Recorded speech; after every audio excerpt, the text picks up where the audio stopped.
the charge to make the 2024 Broker Carrier Summit possible, and we are so excited to have their support. In case you haven't heard, TAFS offers much more than freight factoring.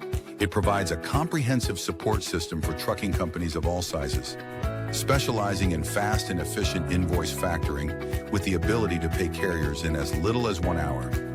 And TAFS services go well beyond factoring, offering a fuel card that unlocks major fuel discounts, flexible business loans that are designed to cater to the distinct needs of a carrier's operations, a dedicated, responsive client experience team, and much more.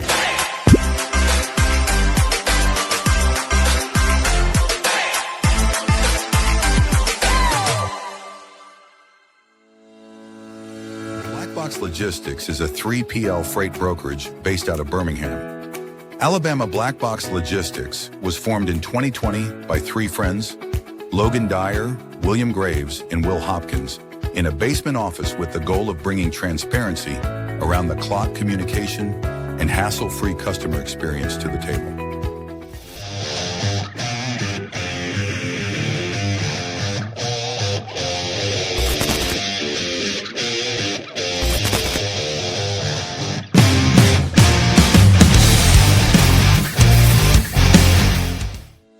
Multi-service fuel card, the industry's first fuel card, was created by an over-the-road truck driver in 1978 to offer a safe, simple, and cost-effective way to handle fuel and trucking expenses. Initially, it addressed safety concerns of carrying cash on the road. Today, it combats advanced fraud with best-in-class technical and personal support.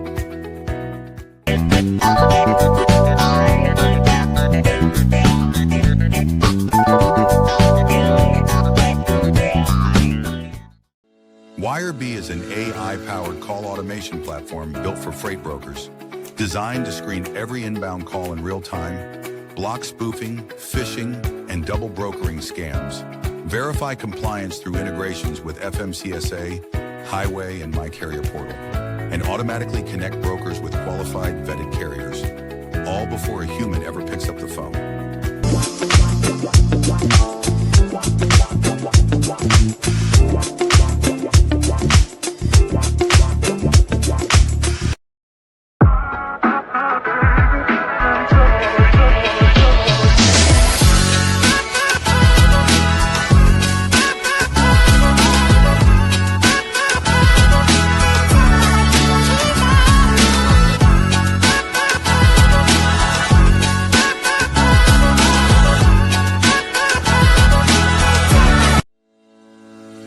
Sales-CRM is built for freight broker and agent sales teams.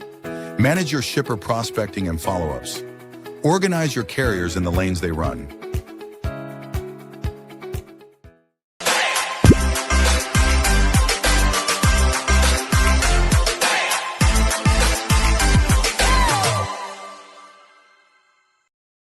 HD Ships is a leading logistics provider specializing in sustainable and tech-driven freight solutions.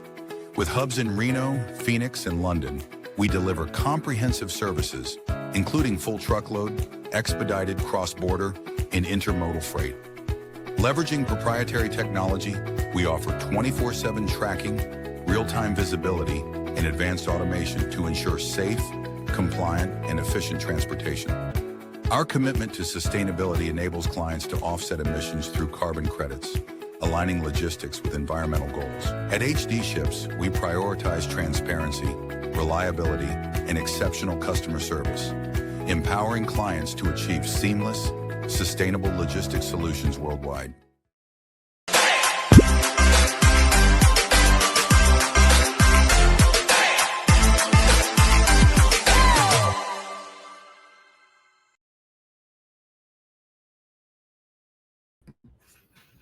All right. Happy Wednesday.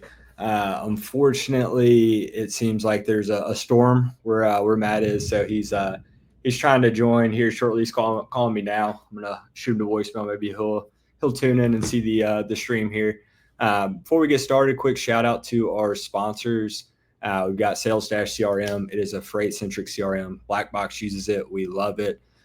Also new rollout, the Two Dawgs podcast is now on Sales-CRM for potential guest, dog of the week, all that good stuff. So shout out to Josh and team. We've got YRB. They are fighting fraud with AI on incoming calls. Very cool product. We had them on the podcast a couple weeks ago. If you guys are interested, go back, tune in on the library. And then we've got our banner sponsor, Taft's Top 10 Factoring Company. A great company. They do a really good job with educational content. And then we have another sponsor, but I'm not going to say too much about them because today we've got their CEO, Aaron Decker. That's Multi-Service Fuel Card.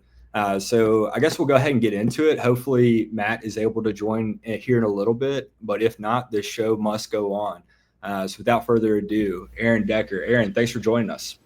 Hey, thank you for having us, and thank you for having me.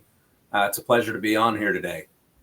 Yeah, 100%. Well, we're glad that you made the time to be on the show. And like I said, I'm sure you heard the intro there. Matt's in a storm right now, so not sure what's going on with him. Technical difficulties. Hopefully he'll be joining us momentarily. But for those tuned in that don't know you or aren't super familiar with Multi-Service Fuel Card, let's start with you personally. Kind of give us your background before Multi-Service Fuel Card and then leading up to it, and then we'll get into Multi-Service and what you guys are doing, what you're all about. Sure. Yeah. So, son of an Army chaplain, and grew up in a military family and kind of all over the place, 7 years in Germany, and ended up landing at Fort Riley, Kansas when I was a sophomore in high school, and ended up going to college at Kansas State University. After that, I was in the publishing business out in Los Angeles for about 12 years. The books that we published were a bunch of hunting, shooting, and fishing magazines, which was a lot of fun. And then I segued into marketing. And when we relocated to Kansas City to basically start our family and start our life back in the Midwest, I married a girl from Wichita. I started with a company called Multi-Service Corporation, and Multi-Service got its start as basically its first product that it had in 1978 was the first fuel card for trucking companies. It was started by a former over-the-road truck driver who believed there had to be a better way to pay for fuel. And that was the very first product that this company put out. And when they started with that product, they hadn't had previously in the industry the ability to do real-time transaction authorization and visibility to what was happening on the road within a closed-loop payment network.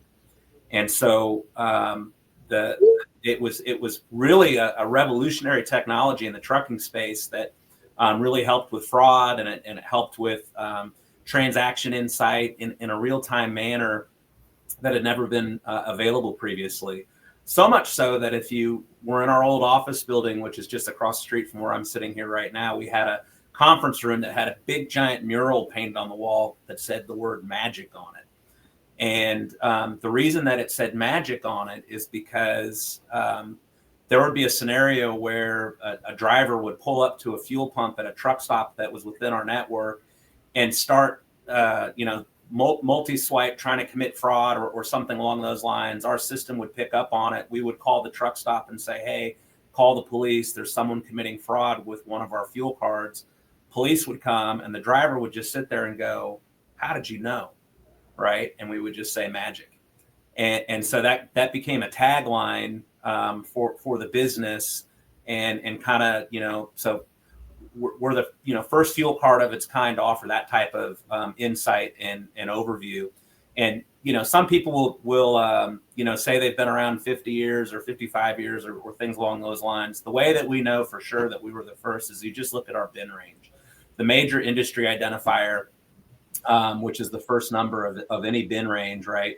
For fuel cards, it's 7. And so our bin range number is 700,000. If we were the second or the third or the fourth, it would be 700, 3, 4, 5, so on. So really proud of that. So I got in with Multi-Service, director of marketing. I ran marketing for the whole company, and we had it was a great spot to be in because I learned a lot of different things about a lot of different verticals within the trucking industry space. We had a CDL legal plan called Open Road Drivers Plan that protected driver CDLs and taught us about FMCSA and the importance of CSA scores and staying compliant, and providing, protection on the road so that your fleet can run. We had a tolls business in Europe that was more of an international thing, but I had a chance to learn about how that operated overseas, and that was based in the Netherlands. And so that was very interesting, multi-service tolls, and doing the market comparisons between the United States and European theater. Very fragmented toll platform and system in Europe versus the US.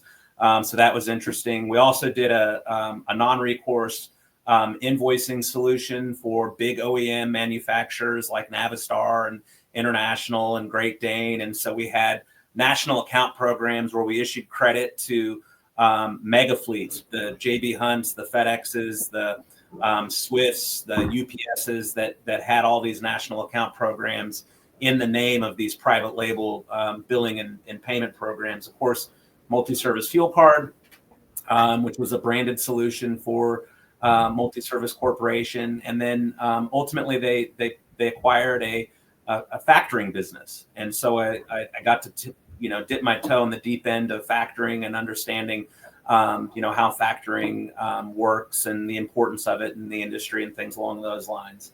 And then I guess, to kind of put a bow on the box, so to speak, that company was acquired by World Fuel Services in 2012. And so I got insight to other industries and how they fueled, right? So business aviation space, they have a closed payment network made up of FBOs, very similar to truck stops, that operate and fuel very similar to the way the trucking industry fuels.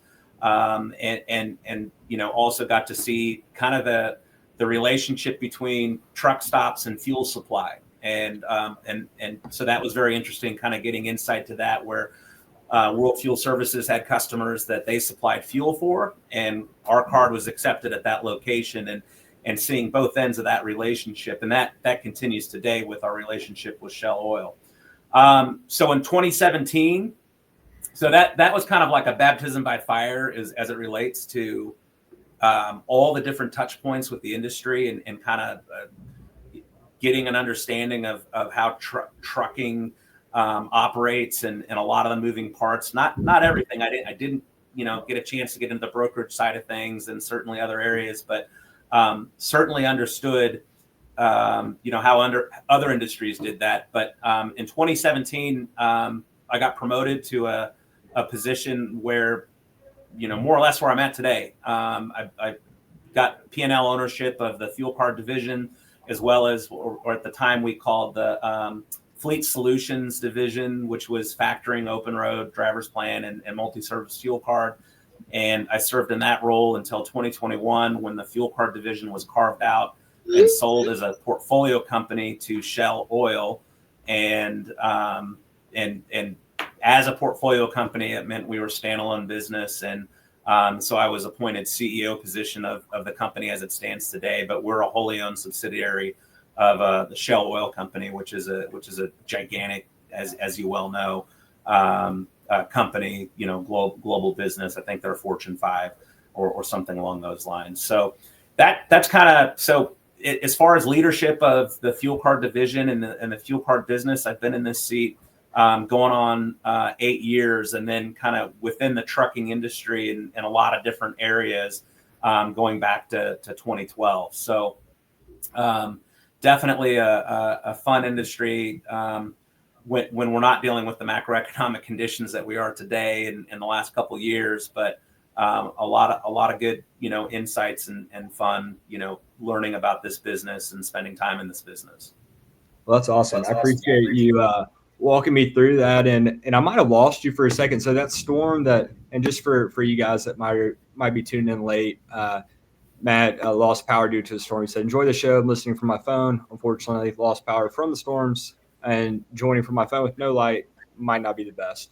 That might be strange to have you in the dark there, Matt. But I was going to say that the same storm, well, probably different storm. I believe Matt's in Indiana. I'm down in Birmingham, but it started storming terribly bad about 10 minutes in, and I lost you for a second. I guess things were up on your end. but our power in the office went out. My screen went black, but I guess the stream kept going. So hopefully it holds out for us. But getting back to kind of your story, one thing that I picked up on, which I related to, which it's different but similar, right? So I got into freight brokerage, and I ended up learning about all these different industries and companies that it touches. And it sounds like you've had a similar experience with multi-service. Yeah, absolutely. And I think it broadens the base of knowledge that you have to be able to draw on and get understanding of how different areas of the industry operate and work. And, being a fuel card provider, we really have, multiple personas that we look at as it relates to our customers, right? And so I think that that's helped us and helped me certainly kind of understand the view and what's important to that end user, right? I mean, we have obviously the driver. We kind of start with the driver, right? That's our number one customer. That's the guy that's on the road that pulls the card out of the wallet, that relies on it to be dependable and to work, and the credit's going to be there, and they're able to keep things running.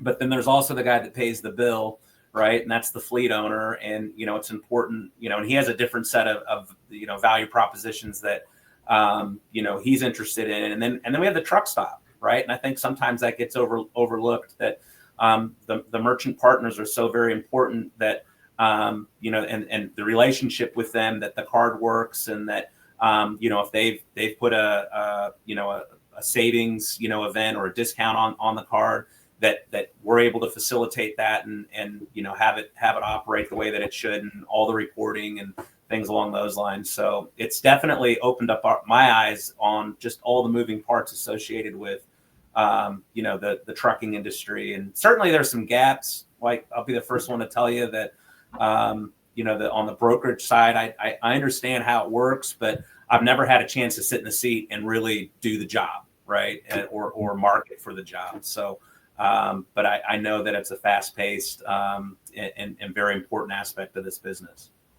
Yeah, no, I really appreciate how you laid that out. It's something I've noticed among high performers in whatever industry it might be, specifically just sales. It's understanding your customers and their business, because oftentimes it might be, or at least in my experience, if somebody's trying to sell me something, they might understand their product, A to Z, fantastic, but they don't understand my business or what's valuable to me. So why they might have, that this product doesn't solve anything that I need, right? And the way that you're describing the different parties, and I believe you used the phrase value proper, what's valuable to him, it's not going to be the same. It depends on who you're speaking to, and kind of tailoring that. It seems like multi-service, correct me if I misspeak here, 1978. Correct. Yeah. You guys have been around long enough to know what these guys need and what they value. Yeah, you're 100% right. We use the term customer intimate, and we want to make sure that we're paying attention and we're listening to our customers, right? Truck drivers and trucking companies are not going to be bashful about telling you what they want. And if we're not listening, right, and we don't have our ears on, and we're not understanding, what's important to them, what's important to their business, then we're not doing our job, right? And so we preach that throughout every touch point within this business, that whether you are in sales, right, we want to, the question that we want to ask is, how's business going? Where do you run? Where do you like to fuel? What's important to your business? Things along those lines. And then when that segues onto onboarding a customer, right, we want to make sure that everything's set up the right way, and that all the implementation, parts of the process get done seamlessly, and we treat every customer with a white glove approach. And then account management, the check-ins. Hey, we know that you're busy. Tell us about how frequently you want to check in. We want to work on your schedule. If there's ever anything that you need, feel free to holler. We really work hard. And then, of course, oh boy, I almost stepped in it right there, because I know for a fact that Linda Anderson, who is the best customer support director in the industry, if she heard this podcast and I didn't bring up customer service, she would string me up. But I call them our secret weapon, right? Because they answer the phone in less than 25 seconds, and they do everything. Such a great job in taking care of our customers. But so every touch point, right? So important that we're intimate with our customers, and that's also not just the human part of it too, right? It's the technology and the tools that we're creating and have created for our customers that reduces the friction in the payment process, right? It's important that we wake up every day and look at, the job that they're doing, and we say, how can we make that easier for them today, right? And that's really the drum that we march to as it relates to, dealing with this ever-evolving business and making sure that we keep the driver, the fleet owner, the merchant at the forefront of every decision that we make. Yeah, that's awesome. There's a few points that I kind of want to unpack there, trying to think of which one I want to start with. We'll start with customer intimate. I love that. Frankly, what I think is overused and cheesy is things along the lines of customer centric or like customer first, customer forward. Pretty much any and all businesses, they're going to say that's important, right? But customer intimate is a new spin on that. Kind of makes you, wonder, thinking in the way that you go into describing it. It makes sense. So I think that's very neat. I think it's a good separator. It's not a tagline that I've ever heard of before.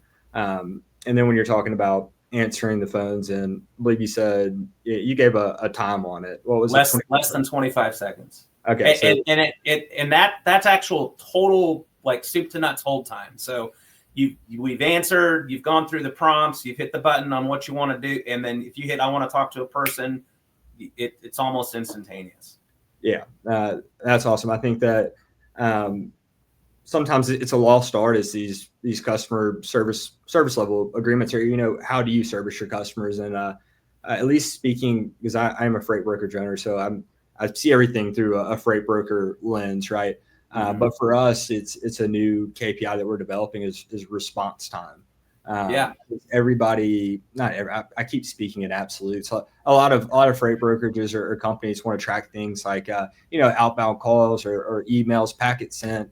But what actually moves the needle, or what do we claim to value and beyond that claim? So the reason I like the customer intimate, and then you going on to explain it so much. Well, one, like I said, I just think it's cool. Customer intimate, never heard it before. But then two, you have data to back that up. 25 seconds or less or whatnot. So for us, it's service is a big part, right? But then how do we measure that service? What KPIs do we really have beyond we take good care of our customers, but can we stand on, like all emails get replied to and by 7 minutes, nothing past that, and have that actual data to back it up? Because a goal without a plan or anything to track, you can't measure it. You can't manage what you can't measure. So I really appreciate that. And we had your people on the podcast with Jamie Anderson, who's a big multi-service fuel supporter. And if anybody listening is familiar with him, to my knowledge, he was involved in a wreck. It's pretty rough. There's a GoFundMe set up. We'll drop a link to that in the comments when we repost the episode. But I bring him up because he reiterated everything that you said, right? And he's not sponsoring anything by Multi-Service Fuel Card. He loves you guys, and he came on the show with them and just kept talking about. He's going on and on about all these good things, and it's echoing what you're saying. So it's cool to see it in practice from a customer, as opposed to you know how it is. That somebody in a company is going to say they do this and that. Nobody's going to come on and say like we do a shitty job. But for you to say it, back it up with these KPIs, stats, data, and then we have had past people on the show that are saying the same thing is, it's good. It's refreshing. Thank you for bringing up Jamie. I meant to do that at the top of the show. He has been absolutely fantastic, not just from an advocacy standpoint of, preaching about what we're about, but he's really helped us. When we do anything from a product development standpoint, we go through a pretty thorough voice of customer process where we want to vet what our thesis is against the industry and different personas within the industry, to try and find out, right, are we down the right track? And he's been great about helping us set that out and to go through some of those processes on things that we're we have developed and continue to develop. And I heard about the accident that him and his wife were in. Completely appreciate getting the GoFundMe link out there for him, as well as just, Jamie, you're in our thoughts and prayers, you and your wife, and we're thinking of you. And I talked to Jessica today, and it sounds like everybody's gonna recover, and he's gonna be okay. But just glad to hear that, and just let him know that we're thinking of him. Yeah, I'm actually got it pulled up right here, so I'm gonna go ahead and drop it in the show comments, and then we repost the episode. It'll be there as well. So yes, I don't know Jamie extremely well, but again, we've had him on the podcast a couple of times. And one thing I really appreciate about him is that he's gonna call it how it is, or he's gonna say, what he thinks about it. He's not going to sugarcoat it, or no matter who he's talking to, he's going to be the same guy with the same stance and believe the same things.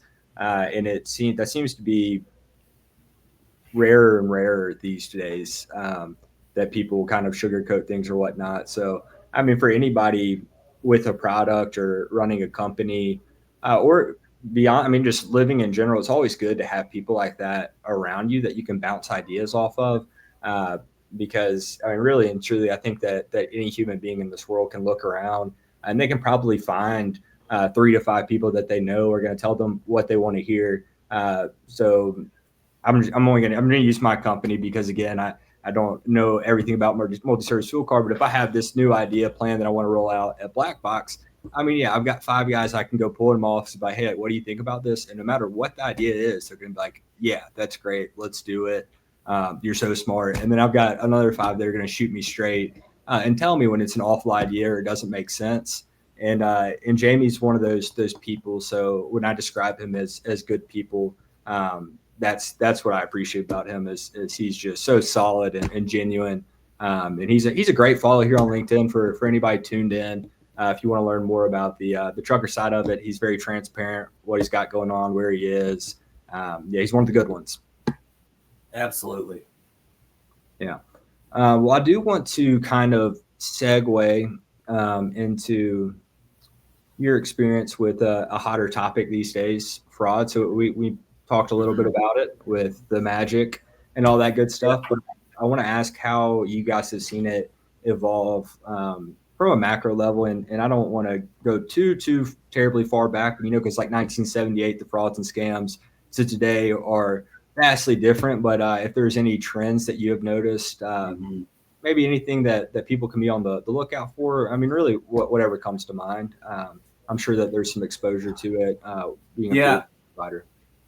Yeah. It used to be something that it was a nuisance, right? Mm-hmm. Being a closed loop fuel card, you have the ability to equip your platform and accounts with different prompts that can help negate fraud and stop it in its tracks, depending on how many prompts you want to set up. But with anything, right, the fraud tools are only as good as people are willing to use them. Mm-hmm. And so, we had some customers that were rolling without even having a PIN number equipped. And so, when fuel prices spiked after the Russian-Ukrainian conflict started, we saw, obviously fraud kind of go through the roof, and everybody in the industry was dealing with it. And I had never seen fraud as bad as it had been, during that period of time. But what I would say about that is whether you were on the truck stop side of things or on the billing card provider side of things, there was a tremendous response to combating it. And so we certainly, got involved with it, not only through, proactive communication with our customers and giving them the tools to be able to fight fraud, but also communication with our merchant partners and our truck stop partners. And, how can we work together to combat this? And then joining different associations that like our head of risk goes to this, and the name escapes me off the top of my head right now, but attends a conference 2 or 3 times a year that's basically all the different billing card providers and truck stops, and they're there to assess and learn, about what's the latest in fraud technology. A lot of companies, including ourselves, invested in algorithms to look for, things like frequency of transactions. So if they're happening in multiple increments on the same card, too close together, right, there's an alert that gets prompted. Or if we see something that happens that's a geographical limitation where, a card is used in Florida and then a half hour later it's used in California, right, we know something's up. But probably the thing that I'm most proud about with our fraud defense is, never mind the pure monetary part of it, where we went, I think we had a 40% or 45% year-over-year reduction in fraud, which I was really proud of. But we put together in our mobile application a one-time PIN functionality, which basically stops fraud in its tracks, skimming fraud. And so when we look at everything that we've done, not only on our side of the fence, but then also working with our truck stop and our merchant partners, collectively, I think the industry has really responded to this and done a great job of combating it as best they can.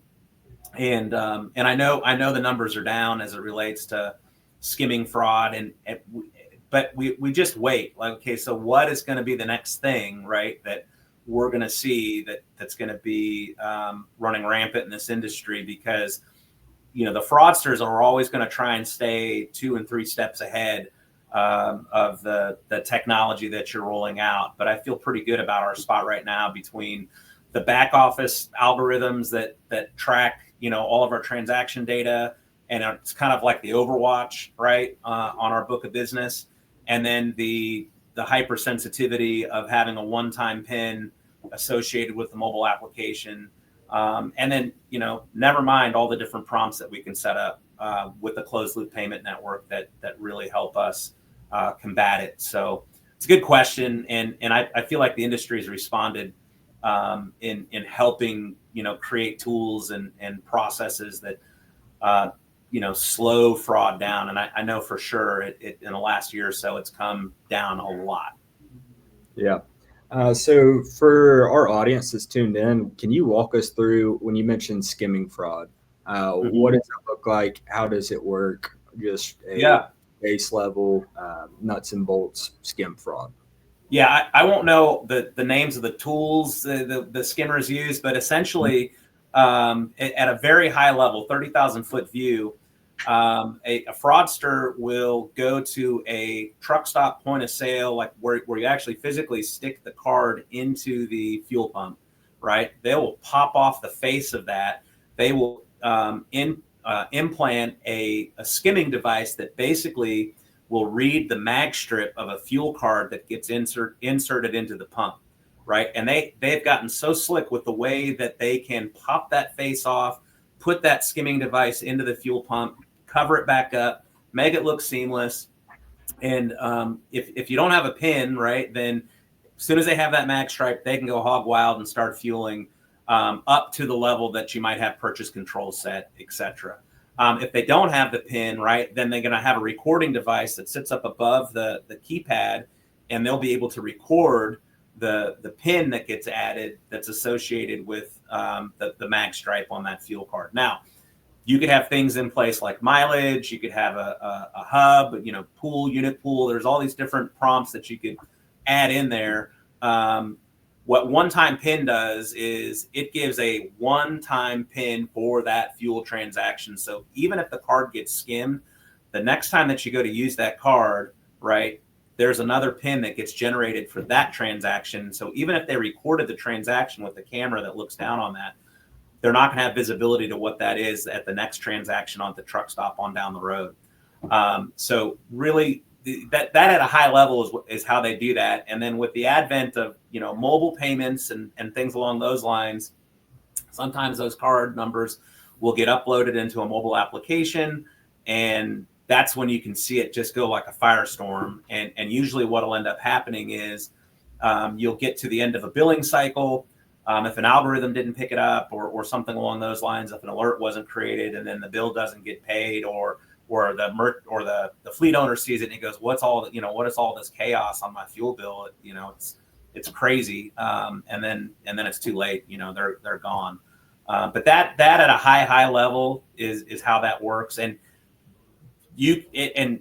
for everybody at home, right, cover your PIN as best you can. And I don't care where you're at. If you're at a gas station, if you're at Walmart, if you're at an ATM, doesn't matter, right? That's probably one of the best things you can do to defeat fraud when you're using your personal debit card. Yeah, I was going to say, so, I mean, we're talking about the use case of fuel cards, but anybody at home, your credit, debit card, all that good stuff. I mean, this can be relevant to you as well. It doesn't have to be skimming a fuel card. They can skim you. 100%. Yeah, absolutely. So counterintuitively, in my opinion, and a large portion of the audience may disagree with this, but being a podcast host, this is one of the few topics very counterintuitively, very, very, very counterintuitively, that feels pretty good, pretty uniting.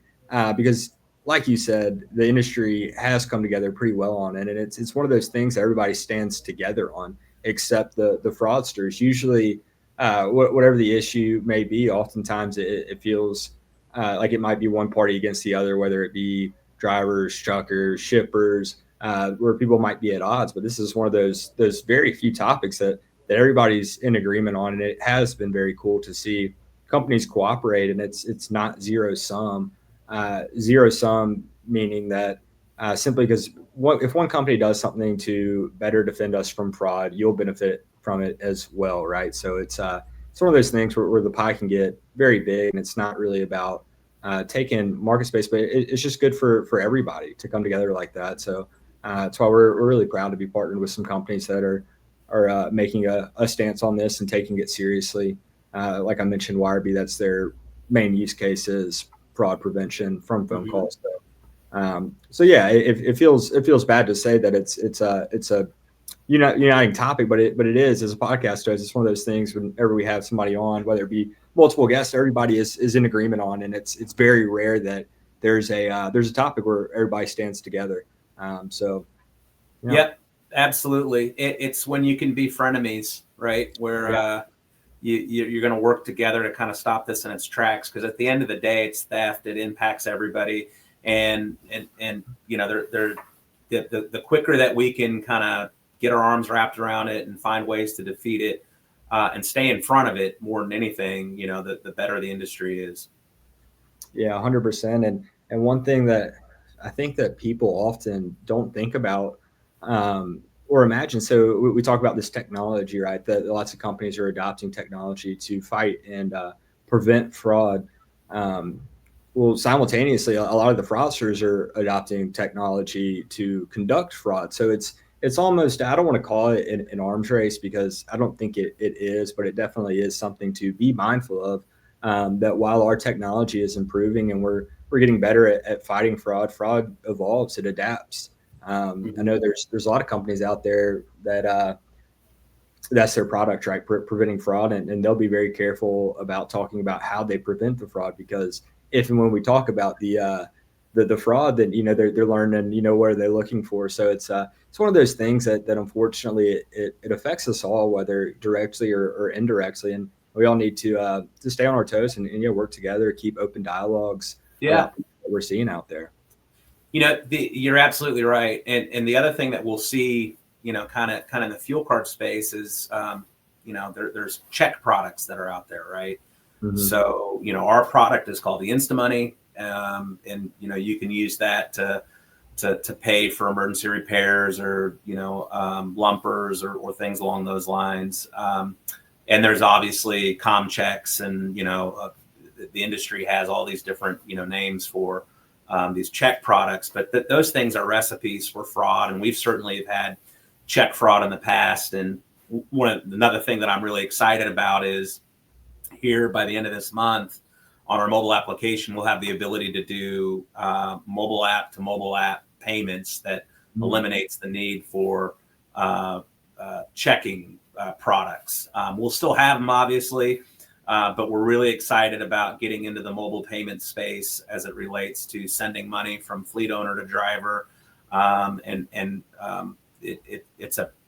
It's been a big need that we've had for a long time. And it's exciting to, again, think about how do we add more value, right, for our customer and add, things that are going to reduce friction in the payments process and eliminate a hassle, process like an antique checking, application.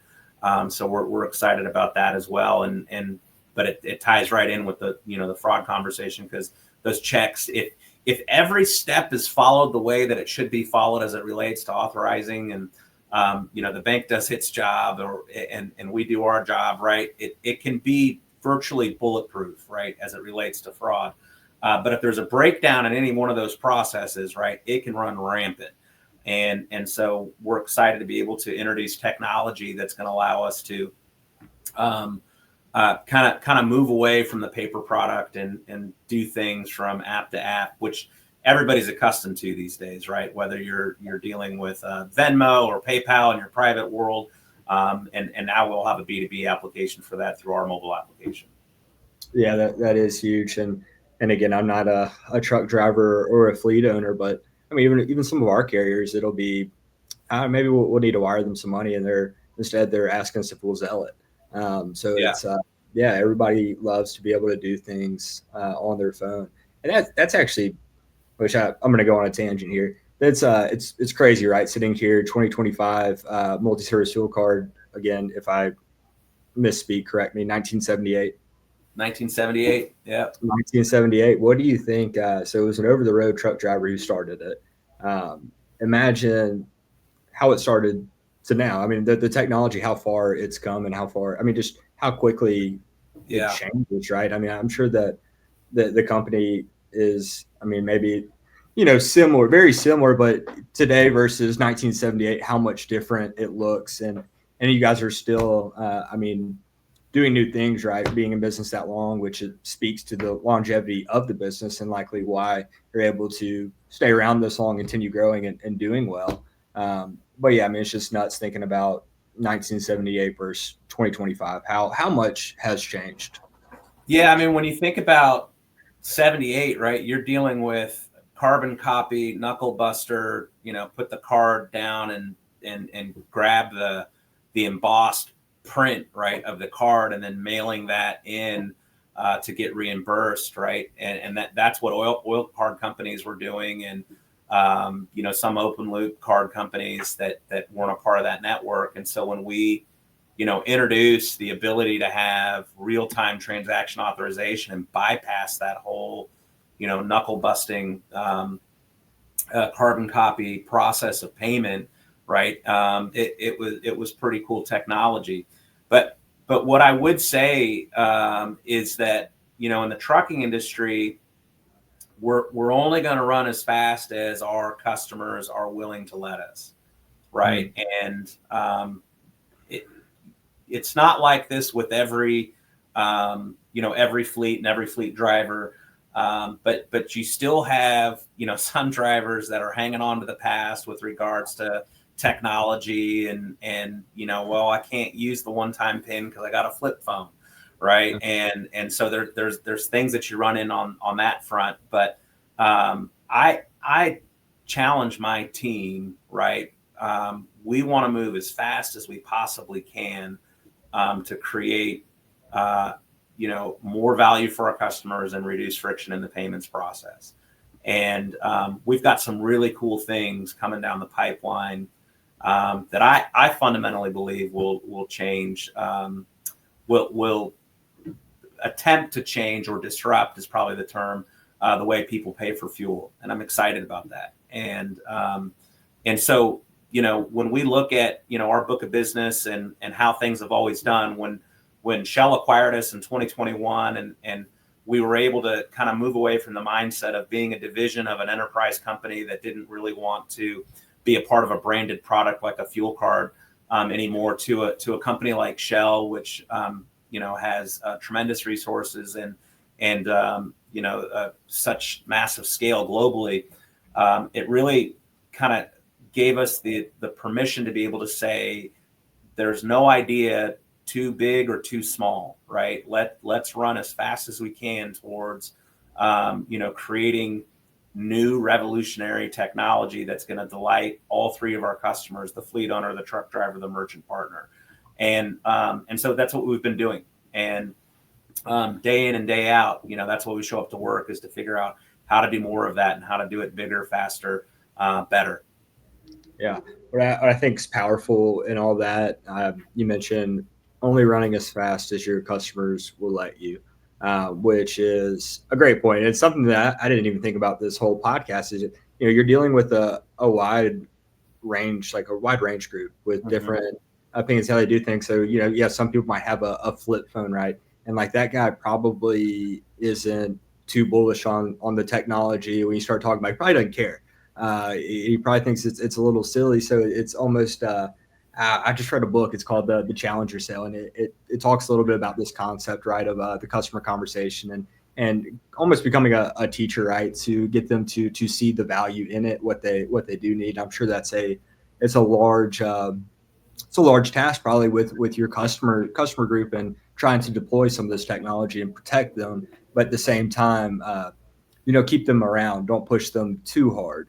Yeah, and I think that's our industry maybe as a whole, maybe brokerages are a little bit quicker to adopt some of the technology because they're at computers all day. But the carriers, it does seem, are a little bit more hesitant with some of the technology stuff.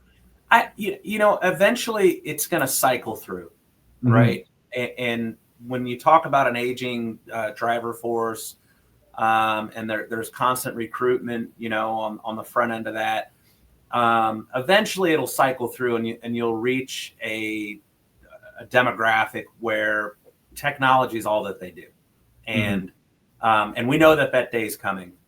But part of our job of being customer intimate is just meeting the fleets at the level that they want to be met at, and provide the tools, make everything available. But at the end of the day, if someone wants to swipe their card, great. Right. We want it to work. We want them to have the features that they want to have enabled, and be able to get the reporting that they need. And if they need support, we answer the phone quickly, and we understand right away who it is and what might be going on. But if they also want to use the mobile application to do their route planning with predictive stops and real-time insight to fuel prices that get updated 4 times a day, and or the most recent transaction, and it's pricing that's exclusive to their fleet, with all the amenities and a feedback loop. I mean, we want to be able to provide on both ends, knowing full well that eventually, right, it's all going to cycle towards, what kind of innovation are you bringing that's going to create that differentiation, right? There's a lot of companies that have mobile applications out there. There's a lot of fuel card providers that are out there that are providing cool fintech solutions, and you look at the different platforms and things along those lines, and we certainly are among them. But at the end of the day, I think with a trucking company, it's like, do they answer the phone? When they answer the phone, do they act like they care, and about your business? Does the card and the product work, and is it going to work at all the locations that I need it to work at? Right. And because in the trucking industry, you never know, right, where you're going to be operating. And as you go about, running a trucking company, it can take you to all parts unknown. And so that's another thing that I feel strongly about, is that we fully developed closed loop payment network. It's not 2,000 locations. It's closer to 9,000. And but yeah, I mean, it's just really understanding all those components, and that's what we strive to do every day. Yeah, it sounds like you guys do a very good job at keeping the main thing, customer service, customer intimate, right? And then adapting or evolving rather where you can to further benefit the customer. But end of the day, the main thing, which is customer intimacy. That's right. Yeah. Yeah. No, that's very powerful. It's very cool. Well, we've covered a lot of ground today. I've learned a lot that I didn't previously know about multi-service fuel card, and we've had you guys on a couple of times. So I've really enjoyed the conversation. Before we wrap up, is there anything that people should be on the lookout for? I know you mentioned some possible new exciting releases. I don't know if you're able to bring those up, or if you want to kind of keep it under wraps, or any final words or anything like that. Yeah. So, I mentioned the real-time payments piece where we're going to be able to send money from mobile app to mobile application. And we're excited about that. And that'll be live, I want to say, within the next 2 weeks. And then, we have some other innovative items that I can't speak about at this point in time, but getting worked on every day. And just, I guess what I would like people to know more than anything is we've been around the block and we understand this business and we understand this industry. And if you're looking for something different, right? If you're looking for something where the person on the other line is actually going to care about your company and make sure that you're successful, and we use data that we get to help you be successful, give us a call. And I don't want this to be one big giant, commercial for multi-service fuel card or anything along those lines. But we understand right now in this industry, it's a tough road for a lot of trucking companies, right? I sat in on the ATA Q2 economic forecast with Bob Costello, and I guess it was the recap, but also a little bit of a forecast. And there's still a capacity, issue, and things are running tight for a lot of companies. And we can appreciate that, and we completely understand that. And we talk to our customers every day about that very fact, and helping them figure out, okay, how am I going to make this work? How am I going to make, this business another month, right? How am I going to get another mile out of this truck, and do the things that's important to me, and not just me, but my livelihood and my family that depend on this. So that's what I want to leave you with, is that we're here, for the trucking industry, and we'll talk to anybody about their business and what they're going through, and find out if there's a way that we could help them and put together a program that's going to work well for them. Awesome. Well, yeah, don't tell me that you care. Show me you care, and you guys put your feet where your mouth is. So where should people find you guys if they want to get in touch, if they want to have that conversation? Website, email, LinkedIn? Where's the best one to go? Just go to multiservicefuelcard.com, and that's the URL, and that will give you everything you need to know: email, phone number, contact info, all that fun stuff. But yeah, multiservicefuelcard.com. Awesome. Well, Aaron, again, appreciate you very much for coming on the show. You've been thank you. This is fun. Yeah, we'll have to do it again sometime. All right. Perfect. All right. Thank you very much. See you. All right. And that'll do it for this week's episode. Hopefully next week, Matt will be back with us again. He was experiencing some technical difficulties due to a storm. Before we go, final shout out to our sponsors. We've got Wirebee. They are fighting fraud with AI inbound call systems. Very cool company doing some innovative stuff. Had them on the podcast a couple weeks ago. You guys should go give that one a listen. We got Sales Dash CRM, Freight Centric CRM, Blackbox. My company uses it. We absolutely love it. And we've got Multi-Service Fuel Card, which we just had Aaron on. Fantastic company.